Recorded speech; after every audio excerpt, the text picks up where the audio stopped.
ఈరోజు looping statements గురించి ఒకసారి చూద్దాం. అలాగే constant data type constant keyword గురించి అది కూడా ఒకసారి ఈరోజు చూద్దాం. So before going to the looping statements let us check the constant keyword. Okay, constant అంటే CONST కాన్స్ట్. ఈ కాన్స్టెంట్ డేటా టైప్ ఎలా ఉంటుందంటే, కాన్స్టెంట్ అని చెప్పి ఏదైనా ఒక డేటా టైప్ మనం వేరియబుల్ డిక్లేర్ చేస్తే ఆ వేరియబుల్ వాల్యూ అనేది ఎంటైర్ ప్రోగ్రాంలో మనం ఎక్కడ చేంజ్ చేయలేము, ఇంకా అది ఫిక్స్ ఆ వాల్యూ దానికి. సో అలాంటి వాల్యూస్కి మనం కాన్స్టెంట్ అని డిక్లేర్ చేయొచ్చు. లెట్ us సే కాన్స్టెంట్ ఇంట్ i ఈజ్ ఈక్వల్ టు 9 అని నేను ఒక వాల్యూ ఇచ్చాను. Okay, so printf okay %d i okay F11. So 9 అని నాకు ప్రింట్ అయింది. Okay fine. సో ఇప్పుడు నేను ఇంతకుముందు చెప్పినట్టుగా ఈ i వాల్యూలోకి మరొక వాల్యూ నేను ఇవ్వలేను అని చెప్పాను కదా. ఇప్పుడు i ఈజ్ ఈక్వల్ టు 8 అని నేను ఇక్కడ వాల్యూ ఇచ్చాను అనుకోండి. Let us press F11.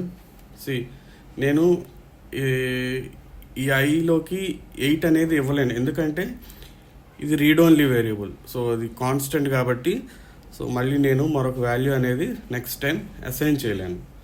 అదే plain data type like integer ఇట్లా నేను డిక్లేర్ చేసుకునేటట్టయితే సో నేను ఒకసారి F11 ప్రెస్ చేస్తాను చూడండి. సో అలాగైతే కనుక ఐలోకి మళ్ళీ నేను ఏ వాల్యూ ఇచ్చినా నెక్స్ట్ టైం అది యాక్సెప్ట్ చేస్తుంది. సో అవుట్పుట్ నాకు 8 వస్తుంది. అలా కాకుండా ఐని ఫిక్స్డ్గా అదే వాల్యూ నేను ఫిక్స్ చేయాలనుకుంటే సో కాన్స్టెంట్ అనే డేటా టైప్ని యూస్ చేయాలి. Okay, this is about constant data type. Okay, let us jump in to the looping statements. Okay, looping అంటే మనకి ఫర్ లూప్ అని ఉంటుంది, అలాగే వైల్ లూప్ అని ఉంటుంది. ఓకే, అలాగే డూ వైల్ అని మరొకటి ఉంటుంది వైల్లో. ఓకే, సో ఫర్ లూప్ చూద్దాం. సో ఫర్ లూప్కి ఫస్ట్ మనం ఒక ఇంటీజర్ వేరియబుల్ని డిక్లేర్ చేసుకుందాం. ఐ అనేది ఒకటి డిక్లేర్ చేద్దాం. సో ఫర్ లూప్ సింటాక్స్ ఇలా ఉంటుందంటే, ఫర్ అని చెప్పేసి i is equal to 0, i less than let us సే 5, అలాగే i ప్లస్ 5 టైమ్స్ రన్ అవుతుంది ఈ లూప్. సో ఈ లూప్ 5 టైమ్స్ రన్ అయ్యేటప్పుడు ఏం జరగాలో ఇక్కడ రాస్తాం. సపోజ్ నేను printf ఓకే printf హలో అనేది నేను ప్రింట్ చేస్తున్నాను. ఎలాగంటే 5 టైమ్స్ రన్ అవుతుంది. 5 టైమ్స్ రన్ అయినప్పుడు ఈ స్టేట్మెంట్ కూడా 5 టైమ్స్ ఎగ్జిక్యూట్ అవుతుంది. Okay, let us check this. Hello 1 2 3 4 5. So 5 times execute అయింది. So side by side execute అయింది కదా. సో /n అని వాడితే మనం నెక్స్ట్ లైన్కి ఇది ఎగ్జిక్యూట్ అవుతుంది. Let us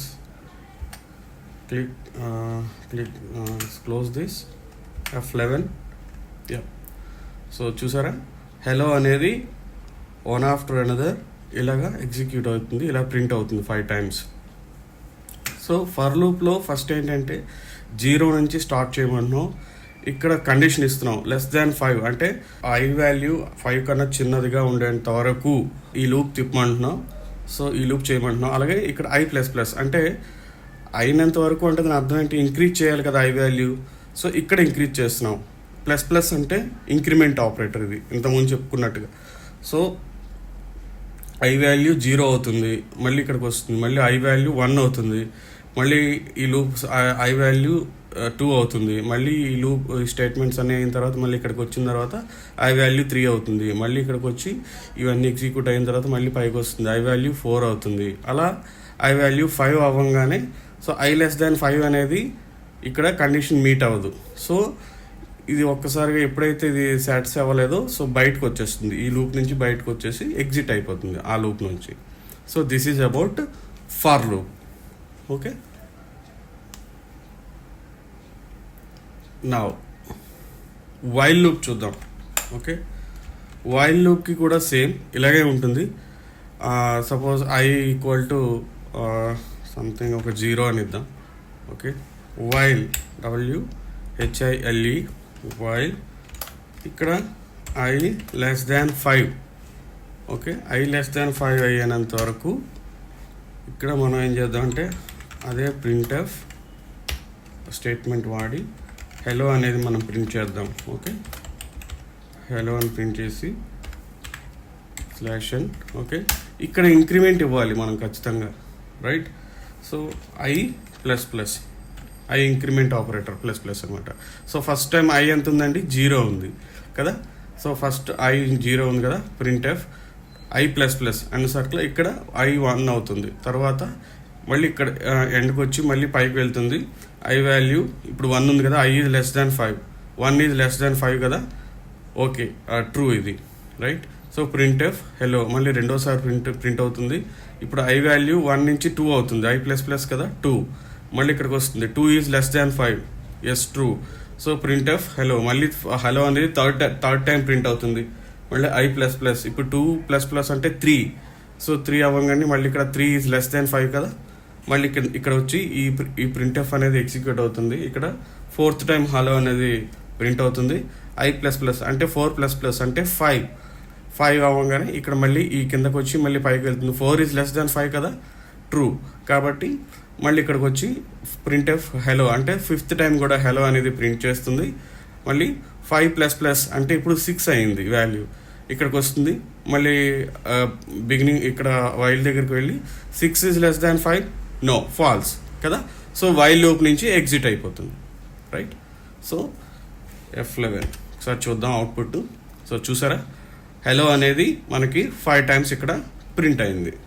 this is about while loop. Okay, do while loop ఒకసారి చూద్దాం. So do while loop, okay. So first do వస్తుంది, తర్వాత bracket begin bracket close. So లాస్ట్లో మనం కండిషన్ రాస్తాం వైల్ లూప్కి. ఓకే, వైల్ అని చెప్పి ఇందులో కండిషన్ మనం రాస్తాం i <5. ఓకే, అలాగే రాద్దాం. సో ఈ మధ్యలో ఏం జరగాలి అనేది అంటే ఇప్పుడు printf సేమ్ అలాగే హలో అనేది ప్రింట్ చేద్దాం. ఓకే, హలో అని ప్రింట్ చేసిన తర్వాత ఇది ఇంక్రిమెంట్ అవ్వాలి కదా వాల్యూ, i++. ఓకే, i++ అనేది మనం ఇంక్రిమెంట్ చేస్తున్నాం. ఓకే, చూద్దాం ఇప్పుడు F11. So something wrong here. So ఇప్పుడు చూస్తే ఇక్కడ printf ఓకే డూ ఇక్కడ సెమీకోలన్ మిస్ అయింది. Okay, right. F11. Yup. So hello అనేది మనకి 5 టైమ్స్ ప్రింట్ అయింది, రైట్? సరే /n పెడదాం, మరొకసారి రన్ చేద్దాం. యా, హలో అనేది మనకి 5 టైమ్స్ రన్ అయింది, రైట్? యా. సో వైల్ లూప్కి డూ వైల్ లూప్కి తేడా ఏంటంటే, డిఫరెన్స్ ఏంటంటే వైల్ లూప్ అనేది ఆ కండిషన్ ముందు చెక్ చేసుకొని ఆ తర్వాత స్టేట్మెంట్ అనేది ఎగ్జిక్యూట్ చేస్తుంది. డూ వైల్ అలా కాదు, ఫస్ట్ డూ అనగానే ఫస్ట్ ఈ కండిషన్ చెక్ చేసుకోదు, లోపల ఉన్నటువంటి స్టేట్మెంట్ ఎగ్జిక్యూట్ చేసేస్తుంది, ఆ తర్వాత కండిషన్ చెక్ చేసుకుంటుంది. Okay, so this is the major difference అండి రెండింటికి. అలాగే ఫర్ లూప్లో నెస్టెడ్ లూప్ అని ఉంటుంది. నెస్టెడ్ ఫర్ లూప్ చూద్దాం ఒకసారి. ఫర్ లూప్లో మరొక ఫర్ లూప్ ఉంటుంది. సో ఐ ఇంకొక జే అనేది ఇంకో వేరియబుల్ తీసుకుందాం. Okay, okay, for i = 0, i <= okay 3, okay i++. Okay, so ఇక్కడ ఏంటంటే ఈ ఫర్ లూప్ లోపల మరొక ఫర్ లూప్ అనేది మనం రాయొచ్చు, దీన్ని నెస్టెడ్ ఫర్ లూప్ అంటాం. ఓకే, ఇందులో j = 0 నుంచి j <= 2, okay j++. Okay, so ఇందులో మనం ఏం చేద్దాం అంటే printf. ఓకే, సో ప్రింట్ చేసేటప్పుడు మనం i వాల్యూని j వాల్యూని రెండింటిని ప్రింట్ చేద్దాం. So i = %d. ఓకే, అలాగే j వాల్యూ కూడా %d. ఓకే, సో ఇక్కడ ఏం చేద్దామంటే i, j. ఓకే, సో ఈ రెండు వాల్యూస్ని మనం ప్రింట్ చేద్దాం. Okay, let us execute this program. Yeah, so ఇలా అయితే మనకి అర్థం కాదు. ఫస్ట్ మనం స్లాష్ ఎన్ అనేది పెడదాం. ఓకే, నెక్స్ట్ లైన్ కదా, F11. See first I equal to 0, J equal to 0, right. Okay, I equal to 0 అయింది, లోపలికి వచ్చింది. సో J ఈక్వల్ టు 0 నుంచి స్టార్ట్ అయింది. నెక్స్ట్ ఇక్కడ ప్రింట్ఎఫ్లో I ఈక్వల్ టు 0 కదా first value, J equal to 0, right, first line print అయింది. తర్వాత J equal to 0 నుంచి ఈ less than or equal to 2 వరకు ఈ లూప్ అనేది రన్ అయిన తర్వాత బయటకు వచ్చేయాలి కదా. సో అందుకని ఈ కండిషన్ J ఈక్వల్ టు 2 వరకు ఇది రన్ అవుతూ ఉంటుంది. అందుకని I ఈక్వల్ టు 0 ఉంటుంది.